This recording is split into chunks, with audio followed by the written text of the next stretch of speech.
সম্ভবত বাংলাদেশের সবচেয়ে জনপ্রিয় চ্যানেল 24।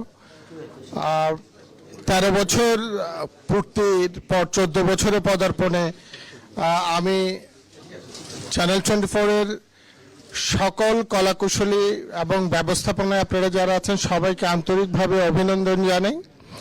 আমি চট্টগ্রাম সংবাদ আর প্রসঙ্গ চট্টগ্রাম এই দুটি নিয়ে চট্টগ্রামের মানুষের প্রচন্ড আগ্রহ এবং অত্যন্ত বস্তুনিষ্ঠ বিষয়ভিত্তিক যে আলোচনাগুলো হয়, কামাল পারভেজ ভাই খুব চমৎকারভাবে পেশাদারিত্বের সাথে এই উপস্থাপনাগুলো করেন, খুব দায়িত্বশীলতার সাথে করেন। আমরা চট্টগ্রামের ব্যবসায়ী সমাজ, বাংলাদেশের ব্যবসায়ী শিল্পপতি এবং বিনিয়োগকারী সবার আগ্রহের জায়গা হচ্ছে চট্টগ্রাম বন্দর। চট্টগ্রাম বন্দর ভালো থাকলে ব্যবসা বাণিজ্য ভালো থাকে, অর্থনীতি চলে ভালো। তো সেই চট্টগ্রাম বন্দরকে নিয়ে যখন অপরাজনীতি হয় তখন কিন্তু আমরা থমকে যাই, আমরা আতঙ্কিত হই। আমার মনে হয় এই বিষয়গুলো স্পষ্টভাবে একমাত্র চ্যানেল 24 থেকে উচ্চারণ করে, উচ্চ কণ্ঠে কথা বলে।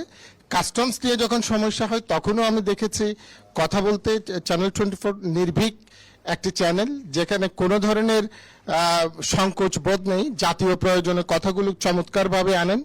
সাম্প্রতিক সময়ে চট্টগ্রাম বন্দর নিয়ে যে অগ্রগতির পথে যেসব বাধাগুলো দেখছি এগুলো আমাদের আতঙ্কিত করছে, ভবিষ্যৎ বিনিয়োগকারীদেরকে আশঙ্কিত করছে।